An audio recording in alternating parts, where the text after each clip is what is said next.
mandamus in to Chief Justice John Roberts to say that we need to have paper ballots backing up all of these elections.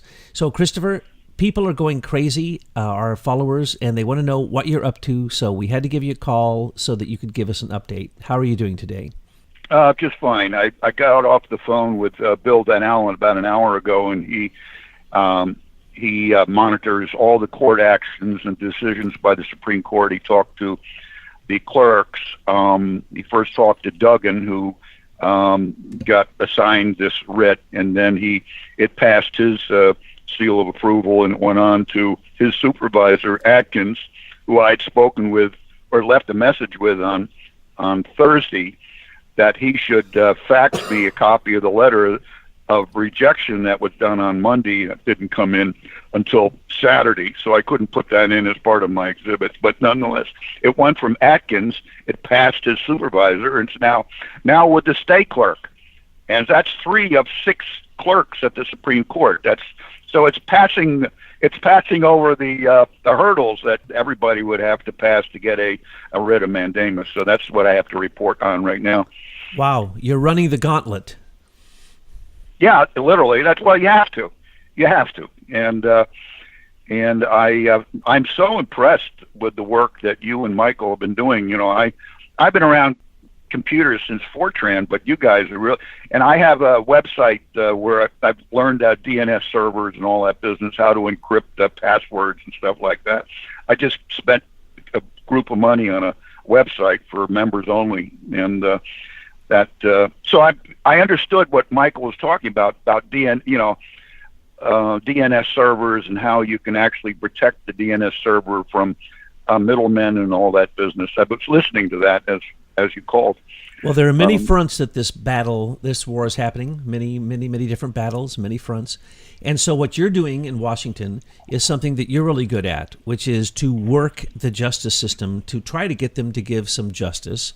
And Michael has worked that system too. But, you know, in terms of knowing the technology, it was a mind-boggler to me to sit there and see Trump get elected and realize that I know that the machines are all rigged. How did that happen? And it was only when he told me that the white hats had done that, and that, you know, you understand how to do that. I don't understand that. But the point is, actually, many fronts. I don't understand how to do it, but I have my associate who's been doing this since the 70s with ARPANET understands. So yes, I was very impressed with your presentation just an hour ago. Yep. Well, we just have to fight it on many fronts. And so now you're not going to stop. And this is what was really cool about what you were saying, is this is cumulative. You can keep working on this. You just keep building, and keep hammering and keep chipping away. So what's next? You got it through 3 clerks out of 6. Let's give us a bigger perspective. You're not only aimed at having proper elections, you're aimed at many things with the government in terms of putting things forth to even the Supreme Court to be considered. So what is your next angle? Can you tell people who are worried that tomorrow this election is going to be rigged? This election doesn't have paper backup. Even if we wanted to ask for recounts, we'd have to still count on the non-proper chain of custody that is digital, and we can't really follow those digits. So what else can you give people in terms of hope, or what else are you going to be working on in terms of the next steps for seeing election rigging hopefully come to its end? Well, just as a footnote, it's important to understand that once a case is in the system as a part of the permanent record, you can always reopen it. And there's what's called equitable tolling, and that if you know now what you didn't know then, that can change the outcome of the case that was closed years earlier. As long as one of the parties in a case is alive, they can reopen a case. Everybody should know that. So that permanent record is useful to the day you die, and probably is useful for the estate, the trustee of the estate. That's the footnote. But yes, my strategy, because I've been fighting this for a very long time, is to reestablish the Monroe Doctrine, which is to protect the Western Hemisphere from foreign influence, and that which changed significantly when Reagan denied the existence of any possibility of any jurisdiction over our behavior, and that at the same time he put Ambassador Wilson in as the ambassador. He recognized the Vatican for the first time. He exchanged ambassadors, and by the way, the Vatican embassy is right across from Mike Pence up on it's either Massachusetts or Pennsylvania. I think it's Massachusetts Avenue. But that so Reagan prevented our partners in the hemisphere as members of the American Organization of American States from actually collaborating and preventing interference, foreign interference in our hemisphere. So that was one of the black marks against Reagan, and certainly Ambassador Wilson going to, it's I don't want to get in some of the back information. It goes into the whole Knights of Malta business, but that I'm ready to go to the Organization of American States and reestablish our good relations. Now, especially now that Brazil has a president who survived a knifing during the campaign, the election, and who's nearly died by an assassination attempt, who seems like the Donald Trump of Brazil. And that I'm trying to build allies so that we can have a legitimate a vote into the future. And that the idea in this application, this writ that I just submitted, and that's being reviewed right now as we speak, is to create a political environment to pressure the court psychologically, and that they know that I will follow through, and my associates have already done that in the work that they do, and that why shouldn't we be seen and criticized in a forum which could legitimately record the complaints and make a public record? That's my position. So the Inter-American Commission on Human Rights, and of course I opposed Jimmy Carter, BCCI, Jimmy Carter Trilateral Commission, Carter, on the whole his use of human rights at the very time that we were ripping apart Central America and South America, ending up in Iran-Contra and all that crapola. But that if there had been a strong Monroe Doctrine, it would strengthen our ability to prevent China from interfering in the elections in Florida, or China to interfere with our intelligence community like they've been doing, or running New York State through Jack Ma, who works with Andrew Cuomo, who would take money. He would rob, as they say, rob a hot stove, But that I am preparing arguments which grow off of my warning to the court in my writ that this doesn't end there. I'm not going to be just take my marbles and go home. This is going to go into a much bigger bowling ball game, and that I see the necessity to reform the entire court system, and the way to do it is to strengthen our allies in the hemisphere, and which will be the first time since before Reagan. I don't know if you remember when Rockefeller got hit with a brick in Venezuela when he was vice president under Ford. Yes, it just should have been a better shot and should have hit him in a better place. Well, I wouldn't say that. I would, because I get to say these things because I have a tough name, Thomas Paine and the Ass of the Globalists. And so have you noticed then in your research and what you've been doing foreign influence in our elections long before we started to see that in 2016, not coming from Russians, but in fact coming from the Brits? Have you seen previously, and have you basically brought other actions against the federal government because of foreign interference in our elections? Well, my biggest complaint, along with Bob Dornan, who lost his election against Sanchez and Loretta Sanchez in '96, without any help with Newt Gingrich, is that the illegal voting in California, which is you spread it between California and New York, you can pretty much sway an election with that in the Electoral College. I saddled up with Bob Dornan, B1 Bob, and we proved that he lost the election by less than the actual number of illegals that voted, that he had actually determined with the then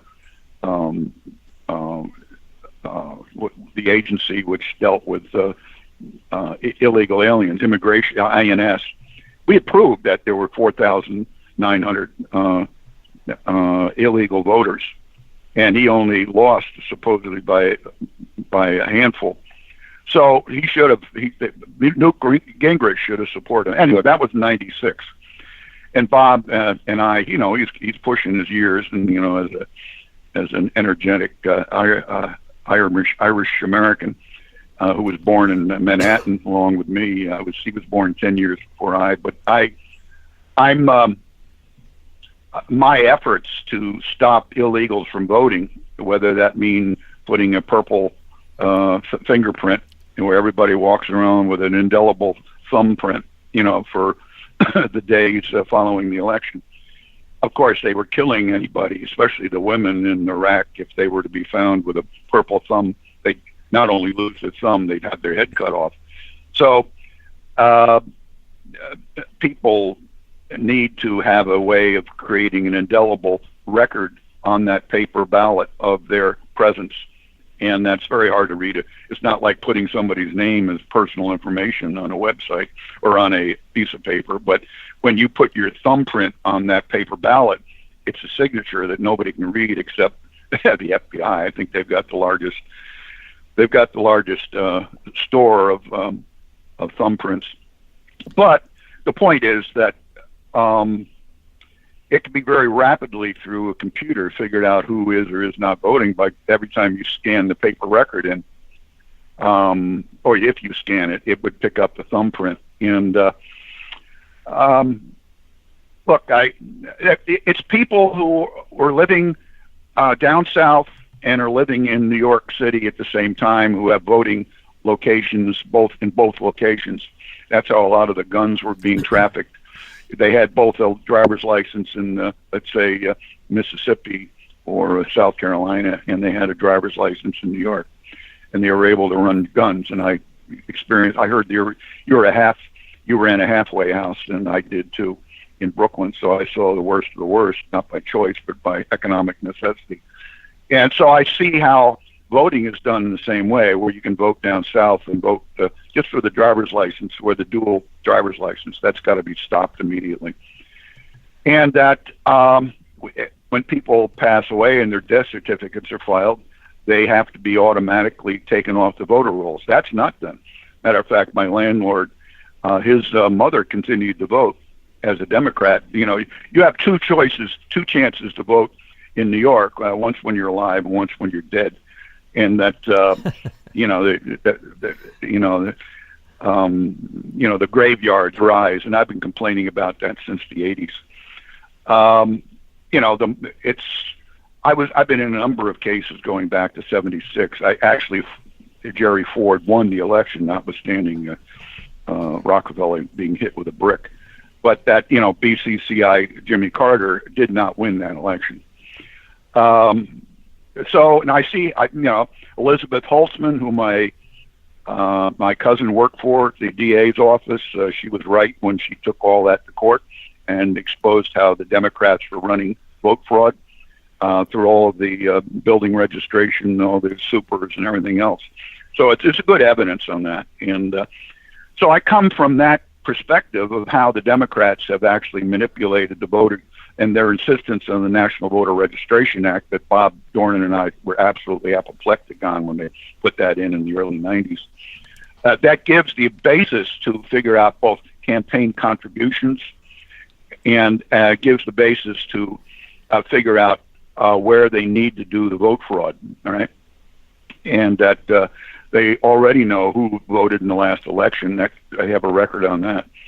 And so they can pretty much target the various precincts, right down to the precinct level, where they can cause vote fraud.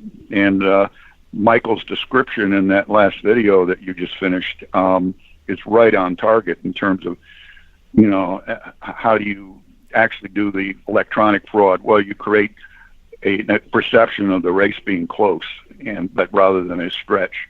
And so the National Voter Registration Act is anathema. It is, then comes out of the Dayton Accords and the Balkan Wars. Wherever you, as a stray person, tend to sleep in a ditch, that's where you vote from, and end up as the Dayton Accords. And to help America to vote, or help anyone to vote act, which I've been fighting that since the early 2000s. I was in the Bush v. Gore case in 2000. I went before Jack B. Weinstein on the question of gerrymandering, all right, and how I had both the Democrats and Republicans during the Laurel case in the Eastern District of New York with Jack B. Weinstein, who was actually a decent judge, but that I've been watching the vote fraud, and this could be a much larger program of where it is, but certainly the voting rolls are essential for they to maintain the fraud, and certainly getting people to vote with the purple thumb would slow that down. And wow. Chris Gibson, say again? Wow. I didn't know that you have been that involved. So I'm assuming that you're going to just keep on telling us one story after the next, because this goes back for decades for you. So this is really, as you said, you're going to share your strategy with us. This is an amazing thing that you've been doing. And I got a question, though. With 17 states reporting from the 2016 election, there were between 3.5 and 5 million votes cast that were illegal votes, that were invalid. And that's only with 17 states reporting. And so we can see that the fraud is fantastic. We can see that the system is corrupt. And we can see that you are truly a real patriot warrior in the fake justice system, trying to turn it into a true justice system.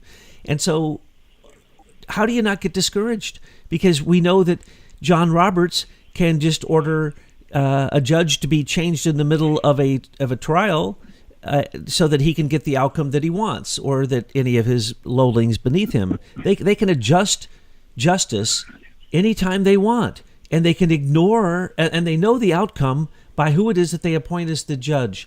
So you've been fighting the system for a long time. How do you not get discouraged? How do you keep your optimism going? Well, I try not to talk to too many people, so I don't have to deal with a bunch of negative energy. And you're a positive person, so I can put up with you. And I certainly like McKibben.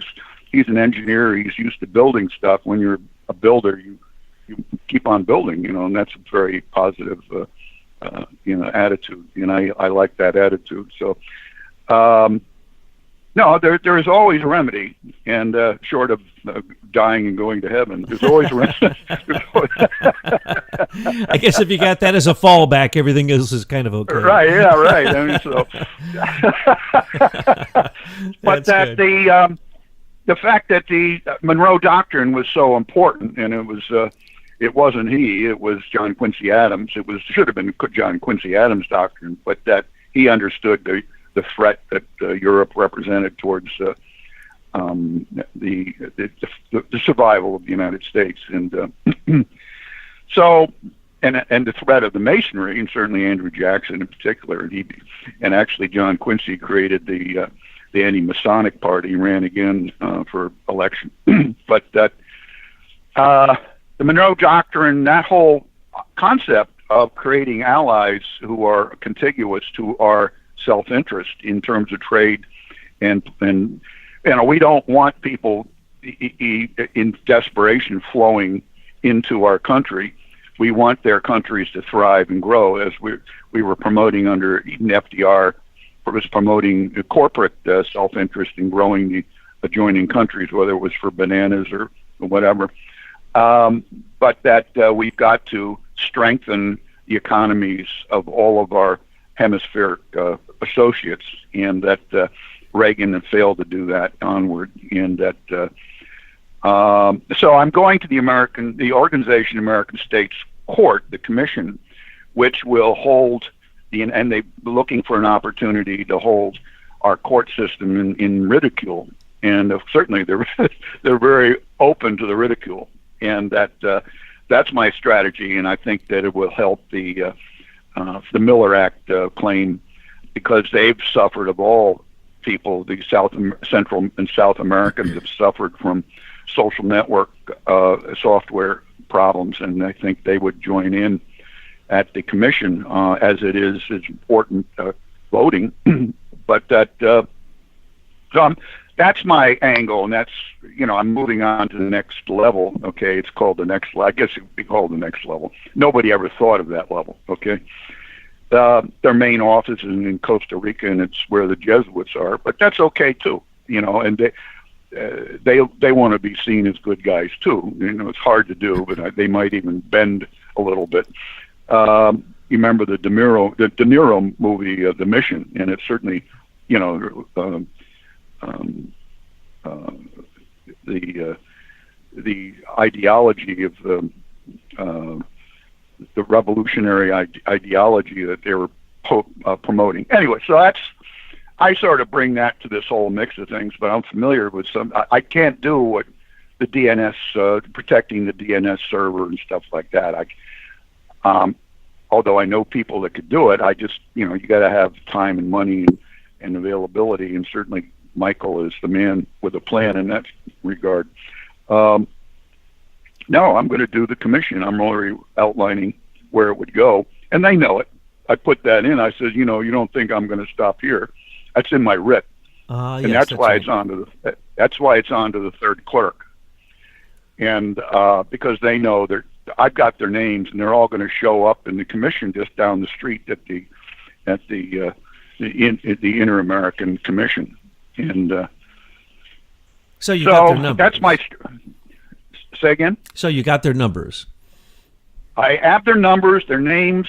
I know where they work, and I know how vulnerable they are as government workers, and certainly the SES stuff. They know that I know about that, which I'm going to bring all that out, because you got all these members. Look, see, the vulnerability. Let me say this: the vulnerability is offshore accounts within the hemisphere. Within the hemisphere of the Organization of American States, they've got offshore accounts. All right. Oh yes. And that becomes an issue in that commission. On their, the 19,000 shell companies in Panama and all that stuff. I know how that works, and I have my contacts on how that works for the last 10 or 15 years. And that I'm just a guy. Okay, I'm just a guy who's nosy, Doug, and I call you Doug. Okay, you call me anything you want, Chris. Yeah, except late for dinner. That's right. That's what I always say. I'm glad you took the words out of my mouth and not the food. So I'm going after the offshore accounts that the judiciary have as part of their pension plans. All right.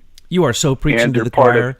That is what I think is the next thing. And I was going to ask you in a private conversation, is there any way that we can wake up the court system to say all offshore accounts that are tax havens should be illegal, and no money should flow out of this country without first taxes being placed upon it, which would I would again, it goes back to my way to stabilize the country. And I came out of New York City, which was the Emergency Financial Control Board with Felix Rohatyn and Lazard Frere, right, which is Eugene Meyer's operation. He was appointed by Herbert Hoover to be the head of the Federal Reserve in he was 30, and that he was the owner of the Post, and he was replaced when Herbert Hoover lost against Roosevelt.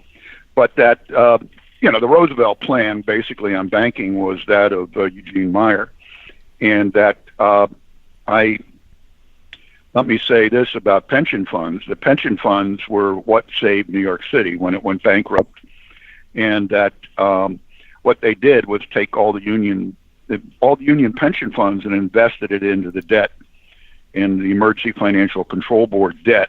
Well, the step beyond that would be to invest it into the solidity of, a 30-year bond had disappeared for quite a while, and it reemerged just recently. And were it to reemerge as a gold-backed 30-year bond, where the pension funds were put into that, we could stabilize a big chunk of the debt, and we would get the Federal Reserve out of naked short selling and some of the crapola they're involved with.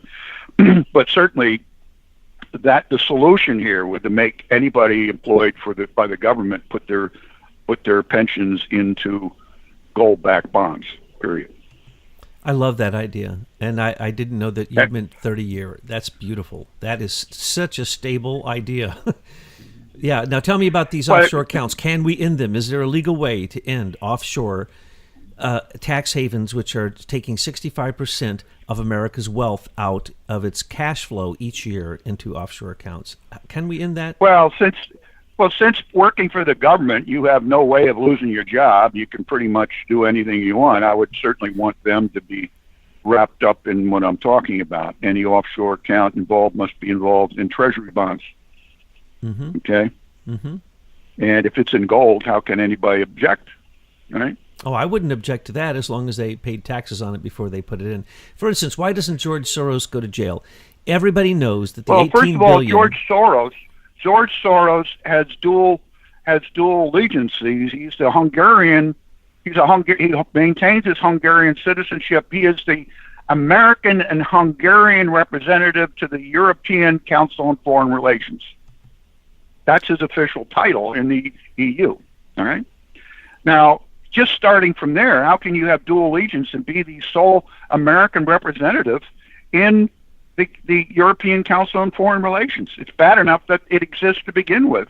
So I would question whether or not his citizenship, his naturalization, should not be canceled. From a technical standpoint. That's a great place to start. And what about the $18 billion he gave to non-government organizations that he stole from his quantum hedge fund without paying taxes? Isn't there a way that, the IRS says they can't do anything unless someone makes a complaint. They can't just go target somebody. Well, hello, that's not targeting. Everybody knows that the Clintons and George Soros have not paid taxes, and the tax evasion. That doesn't take a genius to figure out.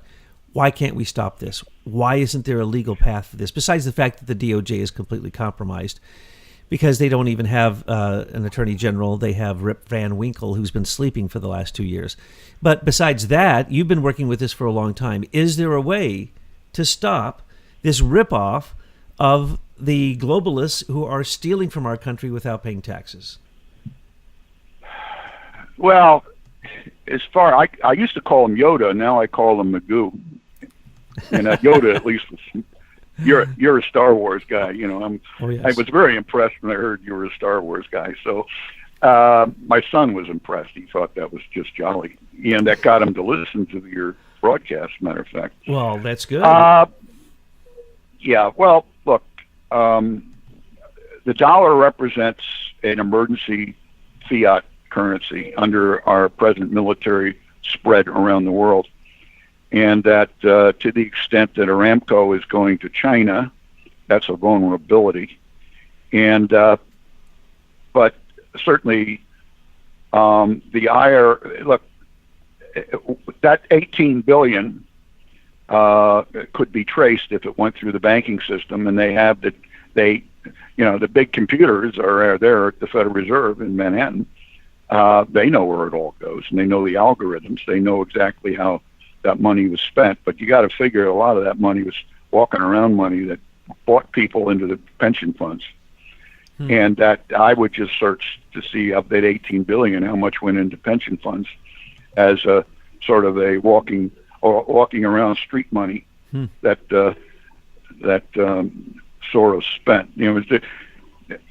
I know enough actual professional investigators, including Charles Ortel, who could find the crime in a blink of an eye. Okay, Charles Ortel goes to the women's Republican Club meetings every month, and I see him, and he's a real gentleman and very erudite and knows his subject.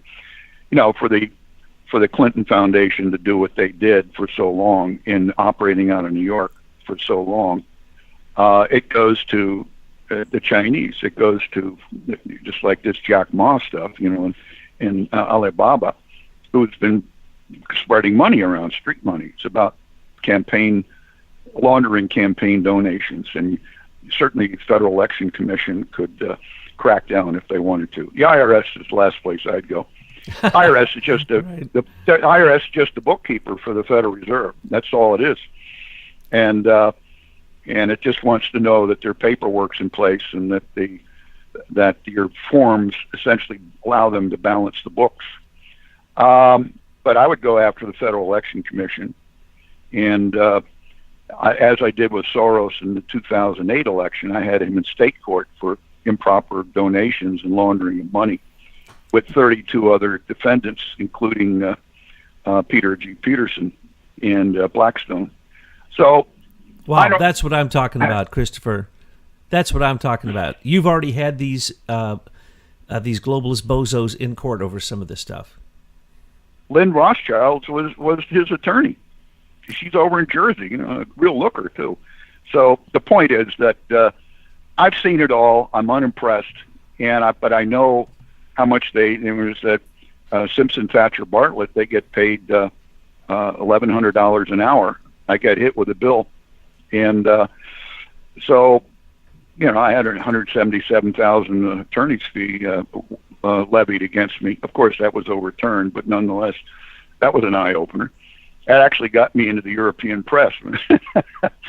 Guy gets hit with $177,000,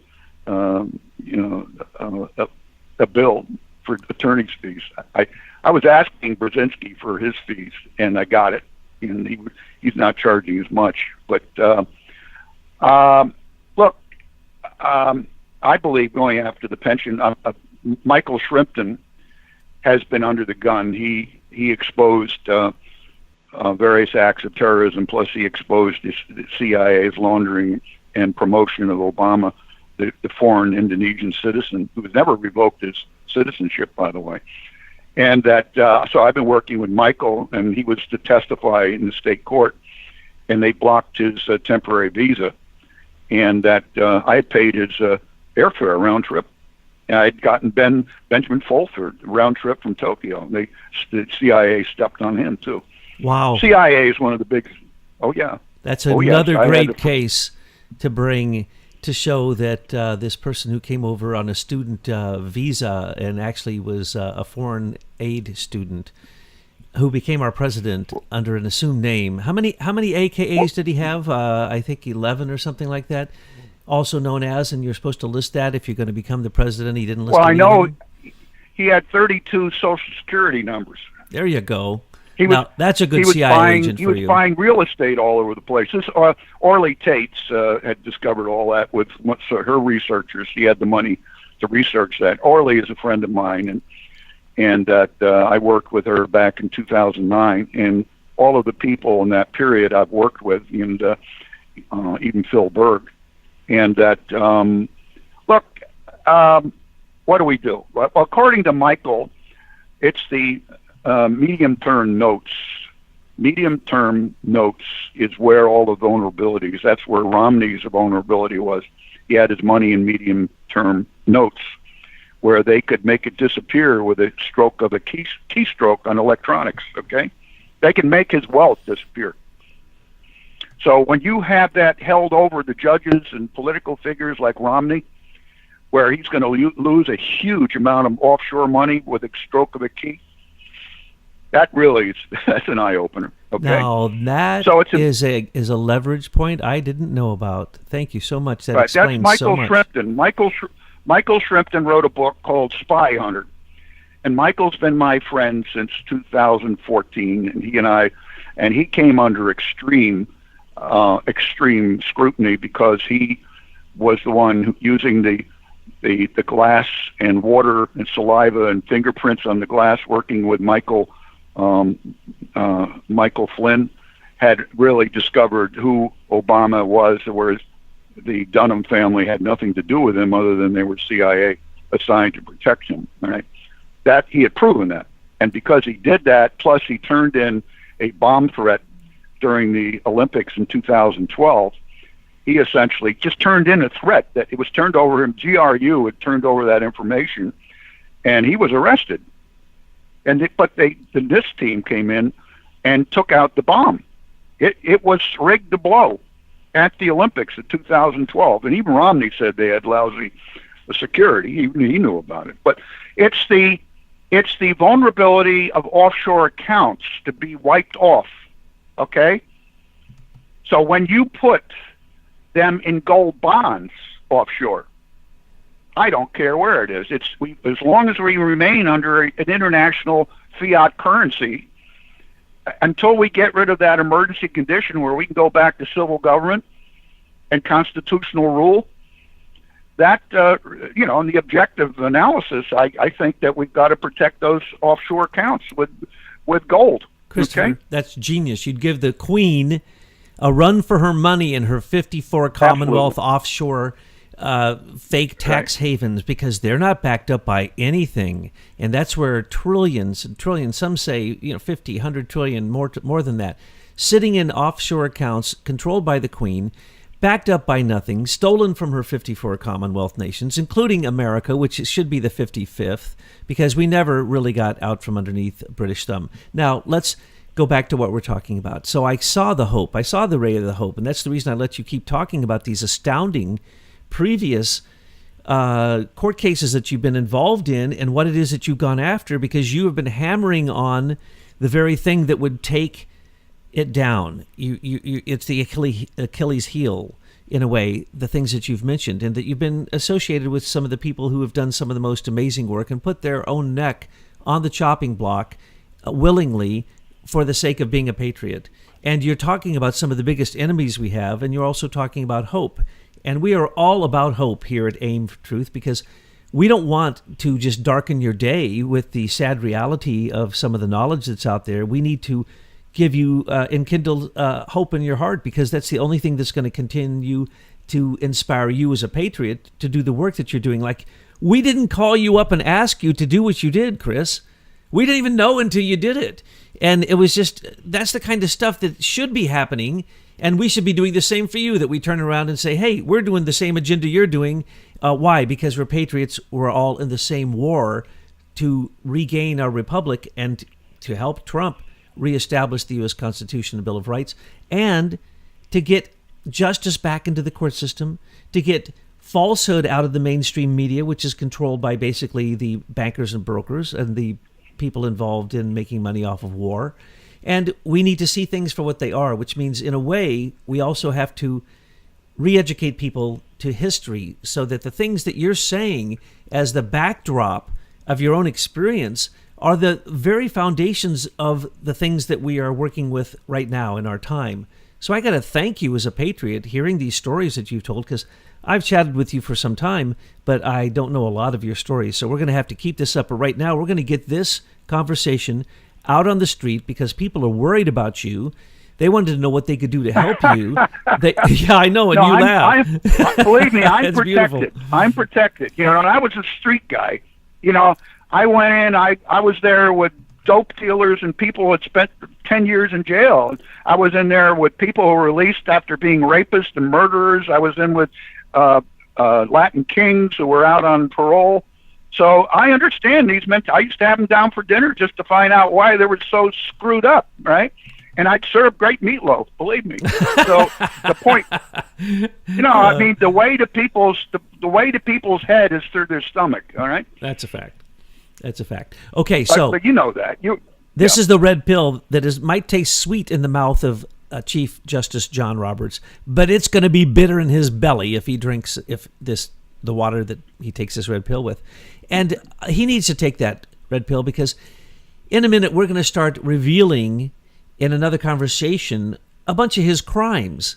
I mean, this guy is as dirty as can be, but you, again, gave us hope last time we talked with you about John Roberts, and you basically said, look, Trump understands who he is. He understands the black folder that they have on him, the dark profile. They understand his crimes. They know the blackmail they have for him, and yet he's now going to hopefully be the justice that brings the rule of law back to the Supreme Court, which would be really, really nice.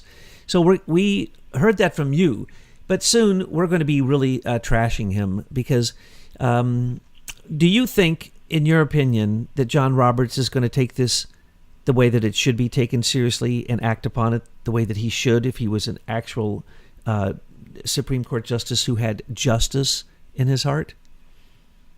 If he reads what I said in a few pages in that writ, and he gets the recommendation by the clerk who actually run the courts, and he understands that I understand the concepts historically of what the pull the root is, and I understand the concept of what Torquemada did, and all the work in the Inquisition, which was actually, Inquisition means audit. It's a financial audit, and that's all that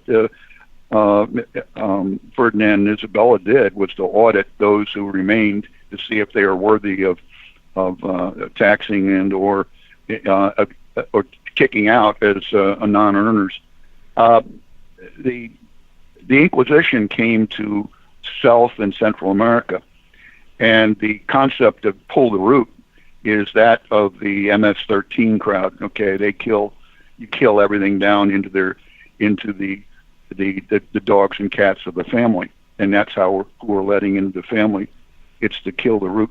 That's the danger that Americans do not understand. Okay, and that OAS does, and that they want to prevent what was going on for the last 50 years from continuing, and that if it means exposing Justice Roberts in order to get some work done, I believe a win-win scenario. I want everybody to win. I want some reconciliation here, but that I didn't agree with what happened in South Africa. I believe that the problem was left unresolved, but I want to resolve it here in the Western Hemisphere, and that if it means reinstituting and doubling down on the Monroe Doctrine, and Roberts knows that that's what I want to do. He better know it, because that's who I'm working with, those sort of people. I'm willing to go to Costa Rica to talk to the Jesuits to do it, because they're into cash flow and into control and command and control. So, look, I don't want them here. I want to kick them out of the United States, reinstitute the Bull of 1773, and that, and I know Opus Dei, and I know the Jesuit brothers who have stories also, and I'm eager to hear what you have on the man. Well, but, with what's happening with the Catholic Church, everything you just said is you're preaching to the choir, and it's music to my ears, because they should be kicked out of this country simply for the unrecognized pedophilia and continuous attacks upon their own congregation. They should not have tax. Yeah. A tax exemption. Are you kidding? This is literally RICO. This is racketeering. This is a monopoly of pedophilia that is so disgusting. To call it a church is just completely wrong. They just need to be just gone. And what you're saying here is most interesting, because I don't know that people followed the last thing that you just said, and it's going to bring us to another conversation soon. But what you did say is that you want a win-win from John Roberts, and that you are willing to do all this, all that you've gone through, all that you've suffered, all that you have fought. You are still want a win-win for everyone, even for the Supreme Court itself. And that's the kind of attitude we have to have if we're going to move forward and have conciliation and have people reconcile with one another and take the politics out of the Supreme Court and stop playing like we have two parties when we have one, and stop election rigging, especially from people who've stolen the money with offshore accounts, which can be corrected by your suggestion. So I am very hopeful by what you say. And what do you think? Is it going to be a red tsunami tomorrow? Well, I wanted to be an oceanographer at one point, and I don't overuse metaphors, okay? Okay. How about a red wave? But, I went with I have red fingerless gloves that I use to do computer work when it's cold, and I would do a red wave with my red glove without fingers, and that's about as close as I get to a red wave. But Look, I think it comes down to people at a local level having confidence in their local level. Yeah. And that, it's called real estate speculation, where you can convince people to leave and then you get to buy up the land real cheap. It goes down to that level, okay, real estate speculation. And that if you can convince there's no justice in the voting system in a county, people will go. They'll leave, Wow. And you can buy up all the property at nothing. And that's what the Chinese are doing. Wow. So, look, and that's a communist strategy. You buy up all the farmland, control people's agriculture. That was Henry Wallace and that crowd. So, commie. Look, I have no answer to what you're saying. You'd ask for me to speculate. I don't have a crystal ball, and I think Michael McKibben has a better answer and a more precise way to do what needs to be done, other than standing there as a poll watcher. I liked your idea, though. I told everybody, poll watch, to be a poll watcher. Yeah, but don't interfere with the election like the Black Panthers did. Oh, no, right? no. Heavens, in no, Philadelphia. Right. Yeah. So, look, I'm a peaceful person. I would prefer, it's all about the money and bookkeeping to begin with, as long as we're under this emergency banking system. And we've got to help Trump in any way possible, but by helping him win this election, we're helping ourselves. That's exactly because right. I know that's all. And that's but it. It's local. Everything's local. If you can guarantee that you locally can get a vote which is honest, you'll want to stay where you're at. All right? So true. I love what you just said. Helping Trump is helping ourselves. And I'm going to sign off with that, and we're going to have another conversation All right, great. soon. Christopher,